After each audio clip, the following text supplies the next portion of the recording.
Dans le marché de Lagos, là où les voix se mélangent aux klaxons, aux odeurs d'épices et à la poussière rouge qui colle à la peau, une femme s'asseyait chaque matin sur un petit tabouret en bois. Son nom était Mama Chama.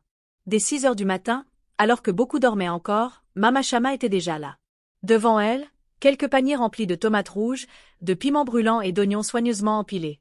Ce n'était pas grand-chose, mais c'était tout ce qu'elle possédait. Ses mains étaient dures, craquelées, marquées par les coupures répétées et les années de travail sans repos. Son dos la faisait souffrir chaque jour, courbée par le poids des lourds paniers qu'elle portait sur sa tête sous le soleil brûlant. Pourtant, Mama Chama ne se plaignait jamais. Jamais.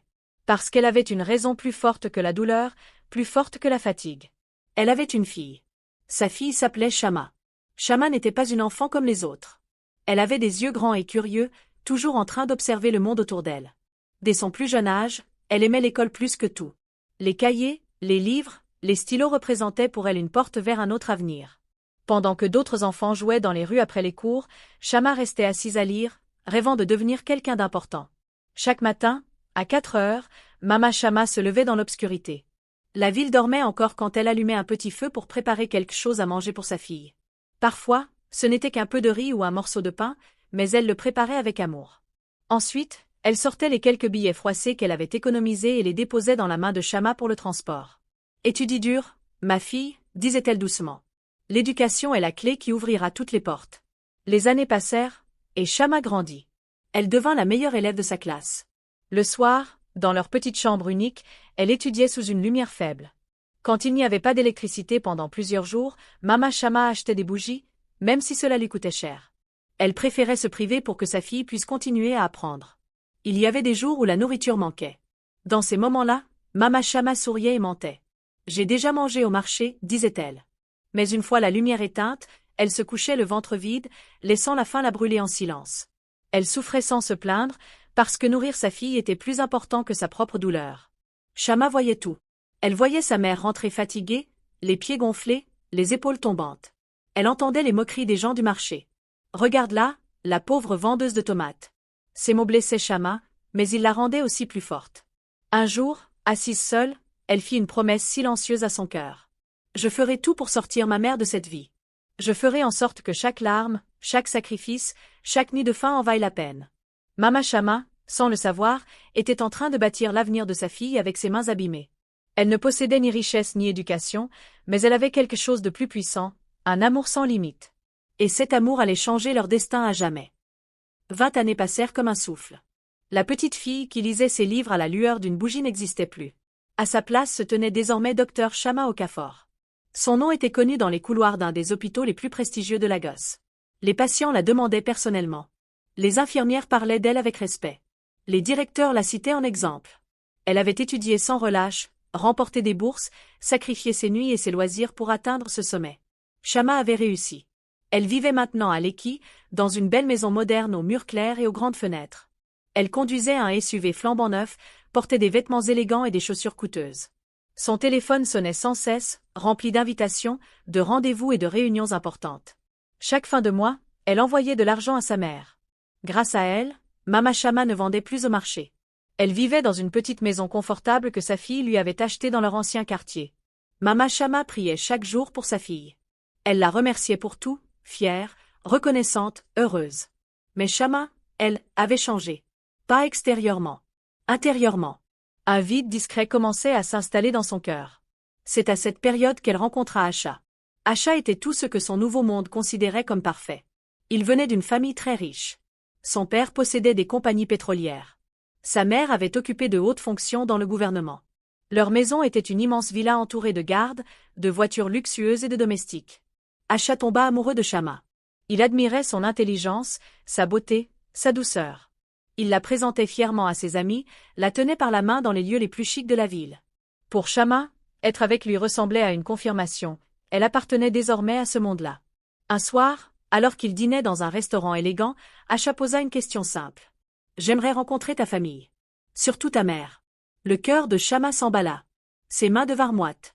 Un malaise profond l'envahit. « Ma mère, hésita-t-elle. Elle voyage en ce moment. » C'était un mensonge. Le premier d'une longue série. À partir de ce jour, Chama commença à effacer son passé. À l'hôpital, elle disait que sa mère était une enseignante à la retraite.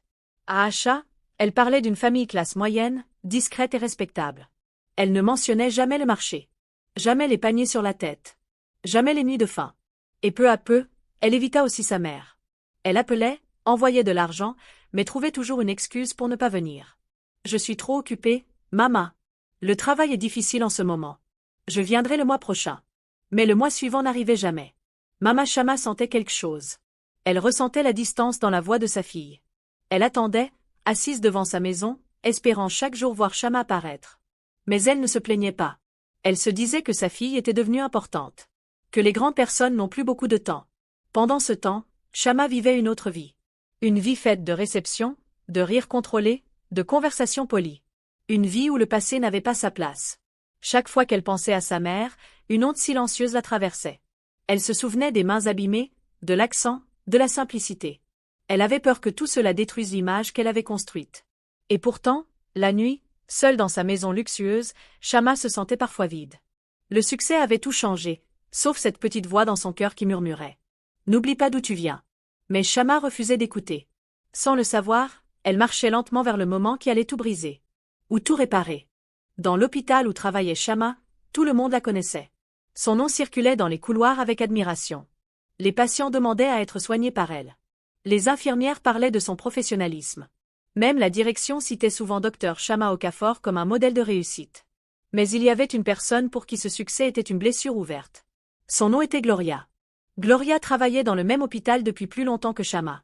Elle estimait mériter la reconnaissance, les éloges, les promotions. Pourtant, chaque jour, c'était le nom de Shama qu'elle entendait. Chaque compliment adressé à Shama était, pour Gloria, comme une gifle silencieuse. Au début, Gloria tenta d'ignorer cette jalousie. Elle se disait que le temps finirait par remettre les choses à leur place. Mais plus Shama brillait, plus Gloria s'enfonçait dans l'amertume. Pourquoi elle? Se répétait-elle sans cesse. Pourquoi tout lui réussit? Gloria observait Shama. Elle la voyait arriver élégante, sûre d'elle, toujours souriante. Elle la voyait quitter l'hôpital au bras d'un homme riche, attirant les regards et les murmures admiratifs. Dans l'esprit de Gloria, une idée commença à germer. Personne n'est parfait. Elle cache forcément quelque chose. À partir de ce moment, Gloria décida de surveiller Shama. Elle écoutait ses conversations, prêtait attention à chaque mot. Elle parcourait ses réseaux sociaux, cherchant la moindre faille. Elle posait des questions discrètes à d'autres collègues sur la famille de Shama. Mais les réponses étaient toujours vagues. Elle vient d'une bonne famille. Elle est très discrète sur sa vie privée.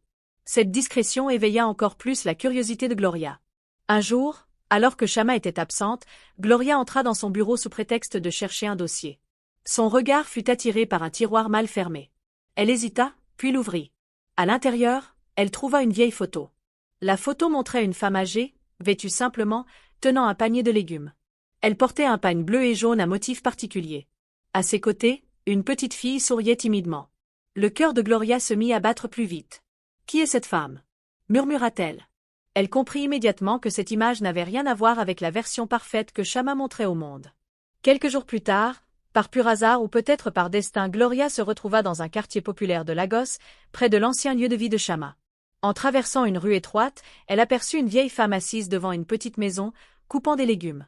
Gloria ralentit sa voiture. Son cœur fit un bond. La femme portait le même pagne bleu et jaune que sur la photo. Gloria descendit de sa voiture, feignant de chercher son chemin. « Bonjour, maman. Pouvez-vous m'indiquer la rue Adulu » La vieille femme leva les yeux et sourit. « Tu l'as dépassée, ma fille. Retourne un peu en arrière et tourne à gauche. » La voix, l'accent, la simplicité, tout confirmait le soupçon de Gloria. « Vous me semblez familière » ajouta-t-elle doucement. « Avez-vous une fille qui est médecin » Le visage de la femme s'illumina immédiatement. « Oui. Ma fille, Shama. Docteur Shama Okafor. Elle travaille dans un grand hôpital. » À cet instant précis, Gloria sut qu'elle avait trouvé ce qu'elle cherchait. « Je travaille avec elle » répondit-elle avec un sourire faussement chaleureux. La vieille femme parla alors avec fierté de ses années de sacrifice, de la vente de tomates, des paniers portés sous le soleil, des nuits sans manger. Gloria écoutait attentivement, chaque mot nourrissant son excitation. « Ma fille ne vient plus souvent » ajouta la femme avec une tristesse contenue. « Elle est très occupée maintenant. » Gloria quitta la maison avec une certitude froide. Elle tenait le secret de Shama entre ses mains. Et dans son esprit, un plan cruel commençait à se dessiner. Un plan qui allait exposer Shama devant tout le monde. Dans 2 semaines, l'hôpital organiserait une grande fête. Et Gloria savait exactement comment frapper là où ça ferait le plus mal. L'hôpital était méconnaissable. De grandes lumières éclairaient la salle de réception, des nappes blanches recouvraient les tables, et une musique élégante flottait dans l'air. C'était la célébration du 50e anniversaire de l'hôpital, un événement prestigieux où se mêlaient médecins influents, politiciens, hommes d'affaires et journalistes. Shama entra dans la salle au bras d'achat. Elle était magnifique. Sa robe longue épousait parfaitement sa silhouette. Ses cheveux étaient soigneusement coiffés, et des boucles d'oreilles en diamant scintillaient sous les lumières. Elle souriait, confiante, convaincue que cette soirée marquait un nouveau sommet dans sa vie. Le directeur de l'hôpital lui avait laissé entendre qu'une grande annonce serait faite à son sujet. Pour Shama, tout semblait enfin parfait. À l'autre bout de la salle, Gloria observait la scène en silence. Elle portait une robe sombre, élégante mais discrète. Son visage était calme, mais son cœur battait d'excitation. Elle attendait le moment exact. À 20 heures précises, son téléphone vibra. « Je suis dehors. » Gloria sourit. Elle quitta discrètement la salle et trouva Mama Shama debout à l'entrée. La vieille femme semblait nerveuse. Elle portait son meilleur pagne, un chemisier simple et des chaussures empruntées à une voisine. Ses mains étaient toujours rugueuses, marquées par des années de travail au marché. Pourtant, son visage rayonnait de fierté. « Bienvenue, maman, » dit Gloria d'une voix douce. « Venez, je vais vous conduire à votre fille. » Mama Shama entra dans la grande salle avec émerveillement. Les lumières, la musique, les gens élégants, tout était nouveau pour elle. Elle se sentait petite, déplacée, mais son cœur était rempli d'amour. Elle venait voir sa fille recevoir un honneur. Puis elle la vit. Shama se tenait au centre de la salle, riant au bras d'achat. Elle semblait appartenir à un autre monde. Le cœur de Mama Shama se serra de fierté. « Shama » appelait-elle d'une voix claire. Le son traversa la salle comme un coup de tonnerre. Shama se figea. Son sourire disparut instantanément. Son visage devint pâle. Le temps sembla s'arrêter autour d'elle. Lentement, elle se tourna et vit sa mère. « Non » murmura-t-elle. Mama Shama avançait à travers la foule, souriante, les yeux brillants. « Ma fille, ils m'ont dit que tu recevais un prix. Je suis tellement fière de toi. » Les conversations s'arrêtèrent une à une. Les regards se tournèrent vers elle. Les journalistes levèrent leurs caméras. Asha fronça les sourcils. « Shama, qui est cette femme ?» demanda-t-il à voix basse. Shama n'arrivait pas à parler. Sa gorge était sèche, ses jambes tremblaient. Mama Shama s'approcha et tenta de l'enlacer. « Pourquoi ne m'as-tu rien dit ? Regarde-toi, tu es si belle. » Shama recula. Un pas. Puis encore un. Elle venait de reculer devant sa propre mère. Un murmure parcourut la salle. Qui est-elle ? Que se passe-t-il ? Mama Shama comprit peu à peu. « Je suis sa mère, » dit-elle avec innocence. « Je suis Mama Shama. » Asha la regarda, stupéfait. « Votre mère ? Mais tu m'as dit qu'elle était enseignante. » Mama Shama sourit tristement. « Non, mon fils. J'ai vendu des tomates au marché pendant 25 ans pour envoyer ma fille à l'école. » Un silence lourd s'abattit sur la salle. Les murmures devinrent des chuchotements. La vérité éclatait, brute, impossible à ignorer. Mama Shama observa le visage figé de sa fille, et comprit tout. « Tu avais honte de moi ?» murmura-t-elle, la voix brisée. « Après tout ce que j'ai fait pour toi ?» Shama ne répondit pas. Les mots restaient coincés dans sa gorge. Alors Mama Shama fit quelque chose d'inattendu.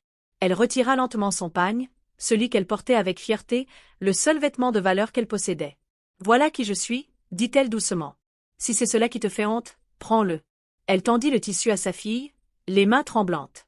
La salle entière retenait son souffle. C'était l'instant où tout allait se briser, ou renaître.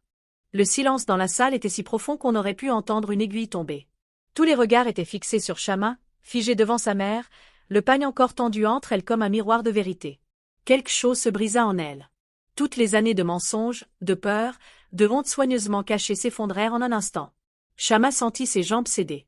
Devant tout le monde, dans cette salle luxueuse, elle tomba à genoux. « Mama » sanglota-t-elle. « Pardonne-moi. » Les larmes coulaient sans retenue, emportant avec elle l'image parfaite qu'elle avait tenté de construire. Elle saisit les mains de sa mère, ses mains dures, fendillées, marquées par le travail. « Ces mains m'ont tout donné » murmura-t-elle. « Elles m'ont nourrie, protégée, portée quand je ne pouvais pas marcher. » La salle retenait son souffle. « J'ai menti » continua Shama, la voix tremblante. « J'ai eu honte de toi. Honte de celle qui m'a tout sacrifié. Quel genre de fille fait ça ?» Mama Shama posa doucement ses mains sur la tête de sa fille. « Chut » dit-elle tendrement. « Une mère ne cesse jamais d'aimer son enfant. » Shama se releva lentement et se tourna vers la foule. Son maquillage était coulé, sa robe froissée, mais pour la première fois depuis des années, elle était vraie. « Voici ma mère » déclara-t-elle d'une voix forte. Elle a vendu des tomates au marché pendant 25 ans. Elle n'est jamais allée à l'école. Elle parle un anglais brisé et ne sait pas utiliser des couverts en argent. Des murmures parcoururent la salle. Mais elle est la femme la plus forte que je connaisse, poursuivit-elle. Chaque réussite que j'ai aujourd'hui vient d'elle. Et j'ai essayé de la cacher. Elle se tourna vers Mama Chama. Je ne mérite pas ton pardon. Mais si tu me donnes une chance, je passerai le reste de ma vie à t'honorer. Mama Chama sourit à travers ses larmes. Je t'ai déjà pardonné, répondit-elle simplement. C'est ça, l'amour d'une mère. Un sanglot parcourut la salle. Puis Acha s'avança. Il regarda Mama Chama avec respect, puis Chama. Tu avais raison, dit-il calmement. Tu n'es pas la personne que je croyais. Le cœur de Chama se serra. La personne que je croyais voir était seulement une femme à succès, continua Acha. Mais la femme devant moi est la fille d'une héroïne. Il tendit la main à Mama Chama. Madame, je veux épouser votre fille. Et ce serait un honneur de vous appeler maman. Mama Chama éclata de rire, mêlé de larmes. Moi? Une belle-mère? Dieu est vraiment grand. À l'arrière de la salle, Gloria observait la scène, le visage dur. Son plan s'était retourné contre elle. Là où elle voulait humilier, elle avait révélé une vérité qui inspirait le respect. Incapable de supporter cela, elle quitta la salle en silence, vaincue par sa propre jalousie. Le directeur de l'hôpital monta alors sur scène. Ce que nous avons vu ce soir est une leçon de vie, déclara-t-il. Le vrai succès n'est pas d'oublier d'où l'on vient, mais d'honorer ceux qui nous ont élevés. Il annonça ensuite la création de la bourse Mama Chama, destinée aux enfants issus de familles pauvres rêvant de devenir médecins. La salle explosa en applaudissements. Quelques mois plus tard, Chama et Acha se marièrent. Le mariage était simple mais rempli d'amour. Mama Chama était assise au premier rang, vêtue d'une magnifique robe en tissu africain cousue par une couturière de son quartier. Chama visita désormais sa mère chaque semaine. Elle n'avait plus honte. À chaque nouvelle rencontre, elle disait fièrement « Voici ma mère. Elle a vendu des tomates pour que je devienne docteur. » Et Mama Chama souriait. Morale. Ne sois jamais honteux de ceux qui ont souffert pour toi. Le succès sans gratitude est vide. Les mains rugueuses qui t'ont élevé sont les plus belles du monde.